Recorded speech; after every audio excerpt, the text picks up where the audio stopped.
Good morning, all. We have some breaking news out of California right now, which is 3 wildfires. And I'm hoping that any of you who are in California or have family in the Los Angeles area are paying attention to the danger there and evacuating if the fire department is saying that you should. Now, I'm going to jump ahead because of this fire and talk to you about the person of the day. Now, this person of the day is someone that you might recognize from the 1980s from films. And this is an actor who has really, maybe faded into our memories, but had a huge presence for many of us, especially Gen X. And this is Steve Guttenberg. Now, let me play for you what Steve Guttenberg did yesterday, and then I'll remind us of who he was. So yesterday, as the Palisades fires were roaring and spreading, right? And people were being told to evacuate because of the 100-mile-an-hour winds. It's an apocalyptic scene, and it's terribly sad. 30,000 homes, people who live, more than 30,000 people, but people who reside in 30,000 homes are told to vacate, right? And there's 2 other fires I have seen. I think one is a little bit north of this area, a little bit north of Los Angeles. Of course, the Palisades is oceanfront area, and some of the evacuations appear to be spreading down into Malibu. I saw on Blue Sky that our beloved Mark Hamill from Star Wars left his home. Now, he thinks that he's safe, but he still followed the evacuation orders as far as I understand from his Blue Sky post. So let me share with you what Steve Guttenberg, actor, was doing yesterday. Here we go. I don't think the cameraman knew who Steve Guttenberg was. You see him grab onto his earpiece. I think someone in the control room said, "That's Steve Guttenberg, the actor." Now, it's great when you see people coming forward and just volunteering to help. I don't think he was doing it to get acclaim. I think he's worried about family and friends. And in case you didn't know who Steve was, I just want to give a tribute to his incredible work, his iconic work. Okay, this is Steve Guttenberg. You see him on the right near a menu in the film Diner. Diner is a throwback from my childhood and or my teenagehood, I should say. And I would also say that, oh boy, Mickey Rourke has not aged well with his plastic surgery. Okay, and what else has Steve Guttenberg been in? You might remember him from Police Academy 1 and maybe the rest of the franchise. And then, of course, 3 Men and a Baby. Steve Guttenberg was in that with Tom Selleck and Ted Danson. Love it. Thank you for everyone who is helping. Now, also, of course, there's a lot of misinformation out there. There was someone over on Blue Sky spreading the incorrect news that the fire was so severe that the Los Angeles Fire Department was asking people, even if they weren't part of the fire department, if they had any firefighting experience, to call and help. That is not true. I fell for sharing that, and I was wrong. And now let me drop a footnote here. Speaking of misinformation, the other morning when we covered the Tesla truck bombing in front of the Trump International Hotel in Las Vegas, at the time I reported on that, there was a sense that it might be coordinated, only because both the man who drove into the crowd in New Orleans who had served, I think they had both served at Fort Bragg. He'd served at Fort Bragg at different times with the vet who had driven the truck bomb in front of the hotel in Las Vegas. I don't want to say their names and give them any more attention. Both of them are deceased. It turns out that they were not coordinated. So I just want to drop that footnote. Now, the lead story of today is, what the fuck, Zuck? Right? Why are these billionaires sucking up to Donald Trump? And specifically, if you haven't heard the news, let me let you hear this directly from Mark himself. Here was an announcement that he put up on Facebook, one of the Meta platform sites. Okay, here we go. Everyone, I want to talk about something important today because it's time to get back to our roots around free expression on Facebook and Instagram. Thanks. I Sorry. started building social media to give people a voice. I gave a speech at Georgetown 5 years ago about the importance of protecting free expression, and I still believe this today. Fact check. Zuck just said he started Facebook to give people a voice. Well, mm, that's not why he started Facebook. He started Facebook when he was an undergraduate at Harvard.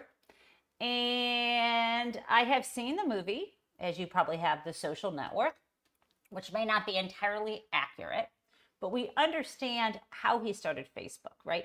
He started Facebook in 2003, and it was an online service at Harvard that was used so students could rate the physical attractiveness of their peers, the hotness of them, right?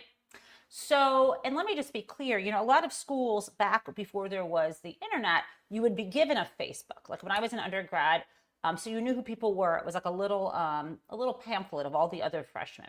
I was not at Harvard as an undergrad. But anyway, my school as an undergrad, they did that. And you put your photo in. I put like my hideous yearbook photo, which I did not like. It was the one with me smiling that my mom pressured me to put in the yearbook. And I had a better one where I was brooding, which was more of my way of being, at that time. Black clothes. Oh, look, I'm still wearing black clothes, smoking cigarettes, and judging people. Still doing that, but no cigarettes, more like coffee and chewing gum. Anyhow, he started Facebook so his peers could rate the hotness of their classmates. Okay, so that is giving people a voice, certainly, but it's more like a group activity to judge people based on their physical appearance. Doesn't make anyone feel all that great, I don't think. If you're the target of that, if you're considered not attractive enough, that kind of sucks. And if you are considered super attractive, then you're preyed upon. Not great. Thanks, Zuck. Let's play. But a lot has happened over the last several years. There's been widespread debate about potential harms from online content. Governments and legacy media have pushed to censor more and more. A lot of this is clearly political, but there's also a lot of legitimately bad stuff out there. Drugs, terrorism, child exploitation. These are things that we take very seriously, and I want to make sure that we handle responsibly. So we built a lot of complex systems to moderate content. But the problem with complex systems is they make mistakes. Even if they accidentally censor just 1% of posts, that's millions of people. And we've reached a point where it's just too many mistakes and too much censorship. The recent elections also feel like a cultural tipping point towards once again prioritizing speech. So we're going to get back to our roots and focus on reducing mistakes, simplifying our policies, and restoring free expression on our platforms. More specifically, here's what we're going to do. Okay, First, listening. we're going to get rid of fact checkers and replace them with community notes, similar to X, starting in the US. Starting in the US. Other countries don't put up with this bullshit. Okay, let's listen. Trump first got elected in 2016, the legacy media wrote nonstop about how misinformation was a threat to democracy. We tried in good faith to address those concerns without becoming the arbiters of truth. But the fact checkers have just been too politically biased and have destroyed more trust than they've created, especially in the US. So over the next couple I don't remember anyone ever complaining about the fact checkers. I know people have had their accounts maybe pulled down. I don't operate a Facebook or Threads account anymore. It's just the header for my Facebook account is blue sky. And a blue sky is also my face now because of what Zuckerberg's doing. But we all know in the lead up to the 2016 election, they were accused of getting, allowing fake accounts, allowing false information about protests. They took Russian money. We know this from the Mueller report. And we also know that after the insurrection is when Mark Zuckerberg and his group over at Meta, I think, blocked Donald Trump. They instituted some of this fact checking. And the thing is, if something's not working well, let's say like you've done roof repair in your house and there's still leaks, or you've done roof repair and like you've done so much repair that you've covered over the skylights and now it's dark in the house.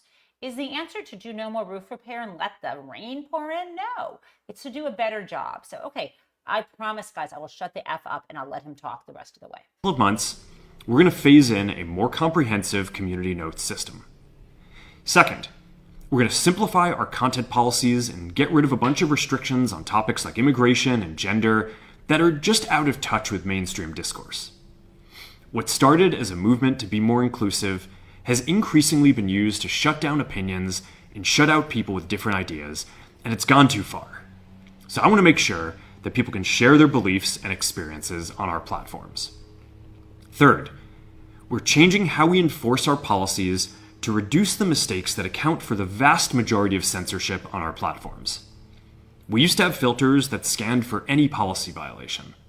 Now, we're going to focus those filters on tackling illegal and high-severity violations. And for lower severity violations, we're going to rely on someone reporting an issue before we take action.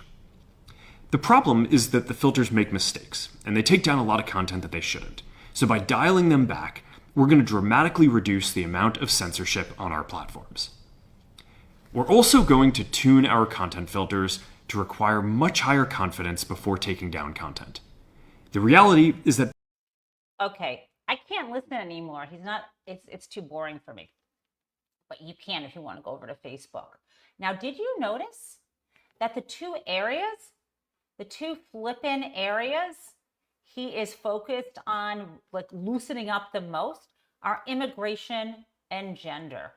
Oh, that really is not about free speech, right? That is about attacking vulnerable groups. And in fact, is it any coincidence that the groups that he is willing to loosen up on targeting are the same groups that Donald Trump and his MAGA team and Project 2025 want to target? Now, what I didn't also share with you, there's a portion therein of Zuckerberg's speech where he praises Donald Trump. And now you might wonder, what has made Zuckerberg change his tune? Okay, do you want to hear? I can play for you from the horse's mouth or the jackass's mouth exactly what made Zuckerberg change his tune. They've come a long way. Meta, Facebook. I think they've come a long way. I watched it. The man was very impressive. I watched it. Actually, I watched it on Fox. I'm not allowed to say that. Say it? Do you think he's directly responding to the threats that you have made to him in the past? With Probably. Yeah, probably. Do you think that he is responding directly to the threats you have made to him in the past? Donald Trump said probably. Do you remember some of the threats? Jailing Zuckerberg? Should I go on and on? I don't think I need to. This is not about freedom of speech. Now, let me add for you, as part of that announcement, what Zuckerberg said is he was adding various people to the board of directors, or they had been elected to the board, which is a little weird because normally board elections happen as part of the sort of proxy voting process at the annual meeting. So I'm not exactly sure if these are interim appointments or what actually the corporate governance mechanism was here. But I do know that this is unusual, and that it was especially unusual given Facebook's board or Meta's board to have this decision made to add one of Donald Trump's major surrogates and supporters, someone who spoke, I think, on election night as well as at the convention. And this is none other than, and I will blow this up for you, this is none other than Dana White. Now, there are two other people mentioned, but I want to emphasize Dana White. Here's what Zuck said about him. Dana is the president and CEO of UFC, and he has built it into one of the most valuable, fast-growing, and most popular sports enterprises in the world. And I've admired him as an entrepreneur and his ability to build such a beloved brand. What the fuck is, do you know what UFC is? UFC is a, fighting organization. It's the ultimate fighting championship. And you might also know, I don't know, do you remember that Dana White was caught on camera punching his wife in the face? I'm not going to share, maybe I should share that video with you just so you believe me, but I'm not going to, because I don't want to share with you that. So again, I guess punching your wife in public is not a disqualification, but the most important thing is that he is putting a spy, an ally of Donald Trump, on the board of directors. That is huge. And the reason why I say that is huge is because if you actually look, let me show you this. This is the existing board of directors prior to this change. Now, I don't know who is being taken off, but I think what you will notice, this is the current board of directors, including Dana White. On this board of directors, you have executives, which is pretty normal. On PayPal, you have partners from McKinsey, you have a lawyer, you have all these other, corporate folks. What you should understand is that boards of directors in the US, unlike in Germany where they have these dual board structures, they don't put workers, they don't put employees on boards of directors, right? It's not about giving voice how they run this company. It's about accumulating power inside of this corporatist structure, which sometimes does good. But in this case, Zuckerberg is letting Donald Trump have his hand on the tiller here. And I guess what I want to understand is why. I want to understand why. Because I was led to believe that if you had enough money and power, you could do whatever you wanted. But inside of an oligarchic system, with a leader of the government in charge of the military, as well as with complete immunity from anything he does under his Article 2 powers, these folks are probably flipping afraid that Donald Trump will come and literally have his Department of Justice arrest them, confiscate their assets. I don't know. It may be something even less than that. Maybe it's just about money and power. And maybe years from now, we'll actually know if it was about any kind of dirt that Donald Trump had on him. But what I will say is this. It makes you realize that the American dream isn't about accumulating wealth and power, because it's like that Chris Christopherson song that Janis Joplin sings. Freedom's just another word for nothing left to lose. When you have too much, or as my grandfather used to say, and I'm sure you've heard before, the bigger they are, the harder they fall. Now, let me just say this. I love Mark Elias, the attorney who has represented the Democratic Party before and is now doing everything he can and has before to work on the side of democracy, right? He's an election vote protector and so on. Here's what Mark Elias said yesterday on Blue Sky. He said, I realize today that I am more powerful than Jeff Bezos, Mark Zuckerberg, and Elon Musk. I can say, fuck you, Donald Trump. They may be richer, but I am more powerful. And that is a trade I would make every single day. Me too. Me too. Join with me, my friends, and say it. Fuck you, Donald Trump. Now, I know he is still in power. And I know Facebook, Zuckerberg wants to call everyone else the legacy media. He's the flippin' corporatist media as well.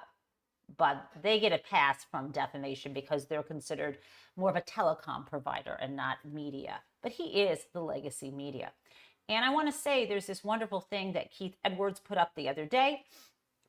And I want to talk to you, of course, about Jeff Bezos over the Washington Post killing a cartoon that shows not just Bezos, but Zuckerberg, also the head of the Washington Post, and the head of Disney, sucking up or bowing down to Trump. So first, let me share this with you. Okay, let's compare and contrast. When Joe Biden was elected in 2020, he had an inauguration in 2021. Now, I realize that COVID shut it down, but that wasn't originally the plan, right? So, okay, here's where the donations. Meta gave how much? $0. Tim Cook of Apple, 0. Sam Altman of OpenAI, etc., 0. Google gave $200,000 and Amazon $200,000. Okay, how about Donald Trump? We already have Meta, hey Zuck, $1 million. Tim Cook of Apple, $1 million. Sam Altman, $1 million. Google, $1 million. Amazon, $1 million. As Keith said, the oligarchy is here. You know what? Pay to play exists, but if someone doesn't want to play that game, you don't need to pay up. And that is what we have seen. Now let's talk about Bezos. Before I get to, I already did person of the day. Before I get to exciting today I learned, and then we get to Crazy Town. Okay, let's look at this. So there was a Pulitzer Prize winning cartoonist who just quit. And here is the link. You can see it right here in the slides, and maybe someone, Steve McLeod said, is the $40 million to Melania from Bezos or Amazon considered a campaign donation? I think you're referring to maybe they bought her NFT at one point. No, unfortunately. There are lots of angles and loopholes. I don't think that was. Okay, so Pulitzer winner quits Washington Post after cartoon on Bezos is killed. So this happened over the weekend, and you can see this is a story in the Washington, on NPR, not in the Washington Post. And let's take a look at that cartoon. Now, if you want to, I would suggest that you go and subscribe to Ann Telnis, I think that's how you pronounce her last name, to her Substack. Here is, let me blow this up. Here is that cartoon. I am covering it up, so let me not do that. What you can see, this is she called this the rough of the cartoon killed. You can see the statue is the rotund Donald Trump with his tie. And you see people holding up bags of money. You see Mickey Mouse prostrating himself at the steps at the feet of Donald Trump. At the top, holding the money bag, is Sam Altman. Below him is Bezos. Then you have Zuckerberg, and then that is the owner of the LA Times, and his name is I think it is Patrick Soon-Shiong is in that image. Now, that was censored from the Washington Post, and so she quit. So if you want to, let me just add that back to the stage. If you subscribe to her Substack, even if you don't pay to subscribe, you can just be a free subscriber and see what she's doing. I also saw that Mark Cuban suggested that she just publish all of her work on Blue Sky. At any rate, that happened. And we can sort of see, just as Mark Elias said, these people aren't free. You know, someone else put it this way. I thought that if you were wealthy enough, you had what was called fuck you money, like you can do what you want. Well, the thing is, when you run a corporation, obviously, in addition to his own personal wealth tied up in this, Zuckerberg is, of course, concerned about the share price. However, don't let that fool you. Remember, I teach corporation law, and there's something called the business judgment rule. And if Zuckerberg or anyone else, if Zuckerberg or Bezos or anyone else running a business, if the board of directors decided that it was in the best interest of the company, even in the short or long term, to stand up to Donald Trump, especially in the case of the Washington Post, when your motto is democracy dies in darkness, no shareholder derivative suit, no challenge by shareholders saying that you were breaching your duty of loyalty or care would stand up in court. Okay, so they could have a backbone. They can't hide behind trying to make money for their corporations. I haven't even mentioned Elon Musk, who actually pulls the strings, he is not bowing down. He is being bowed down to. Now, that's what I got. I'm almost done here, guys. Thank you, huge group here. Thank you for sticking with me. And this is the moment. This is the moment where I ask you, just subscribe, God damn it. We are doing so well. We have, even though we have few subscribers, we have a lot of people who are watching. So like and subscribe. Thank you very much. Okay, here's my Today I Learned. Today I learned, after seeing the celebrations in Paris last night, a new truism about life. Now, I don't know if you saw this, but Jacques Le Pen, the racist, anti-immigrant, homophobic, violent, sexist, former leader of this right wing in France, his daughter, Marine Le Pen, is involved in politics there too. Well, Jacques Le Pen died. Or is it Jacques Le Pen or Jean Le Pen? I think it's Jacques Le Pen, so fuck it. I don't have to say his name right, but Le Pen died. And what was happening in Paris last night? Let's watch that, and I'll get to my truism in a moment.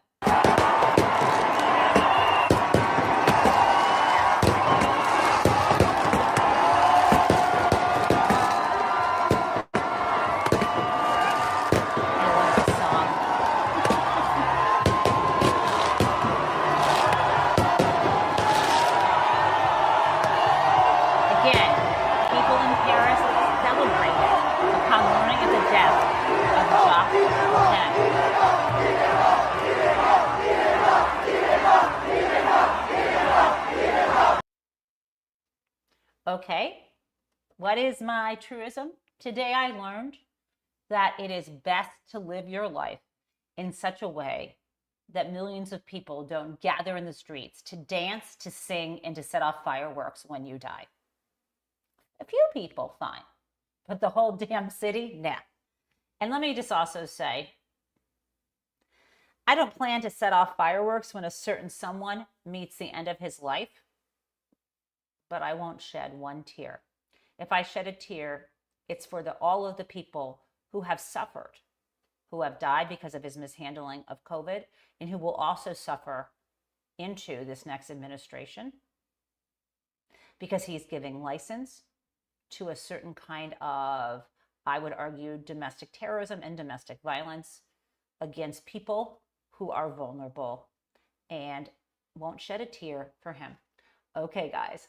Now, it is time for Crazy Town. Here we go.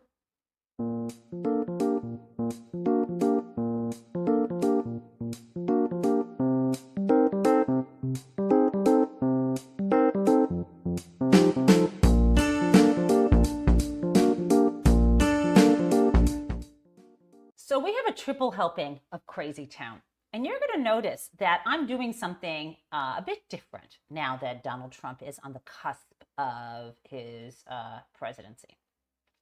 I'm relegating his bullshit distractions, however disturbing they are, to Crazy Town. They won't lead because I'm going to lead with the leads. And so let's start with the first piece of Crazy Town. Donald Trump had a press conference yesterday at Mar-a-Lago and said a lot of crazy things. So let's start with this. Can you assure the world that as you try to get control of these areas, you are not going to use military or economic coercion? No. And can you tell us a little bit about what your plan is? Are you going to negotiate a new treaty? Are you going to ask the Canadians to hold a vote? What is the strategy? Yeah, I can't assure you. You're talking about Panama and Greenland. No, I can't assure you on either of those two. But I can say this. We need them for economic security. The Panama Canal was built for our military. I'm not going to commit to that now. It might be that you'll have to do something. Look, the Panama Canal is vital. Okay. Donald Trump in a press conference said that he would attack a NATO ally. Remember, Greenland is a territory of Denmark's. He's decided, I think something's vital, I want it, I'll do it. Okay, Crazy Town Part 1. Now let's do Part 2. Is it not playing? Here we go. Okay, more Crazy Town. So this is my favorite part, and we're going to take this out with this. Donald Trump, you know how he's obsessed with the pressure of water and he's obsessed with electric cars and electric boats. And we've heard it. It's like we've heard it all. We heard something new today. And yesterday, this is something when he was talking about how he hates electric heat because everyone knows what it does. Now listen to this. And at the end, we will comment and say goodbye. Here you go. He wants all gas heaters out of your homes and apartments. He wants them to be replaced by essentially electric heaters. I don't know what it is with electric. This guy loves electric. We're going to be ending the electric car mandate quickly, by the way. This guy loves electric. And we don't have enough electricity. And then we have AI where we need more. And he wants everybody to have an electric heater instead of a gas heater. Gas heater is much less expensive. The heat is much better. It's a much better heat. As the expression goes, you don't itch. Does anybody have you scratching? And that's what they want you to have. They don't want you to have gas where you don't have the problems of the electric. And the source is plentiful. They're much. Okay. You get the itch. You itch if you have electric. I think someone needs to talk to his doctor because I don't think that's what's happening. And why? Where was he when he had electric heat and started itching? Okay, I don't know. Now, before we go, also, of course, Donald Trump is fighting like hell to try to stop the sentencing on Friday, and he has not been successful so far. So I look forward to Friday's sentencing, but before then, I will see you tomorrow morning bright and early at 8:30 a.m. Thanks so much for watching. Bye.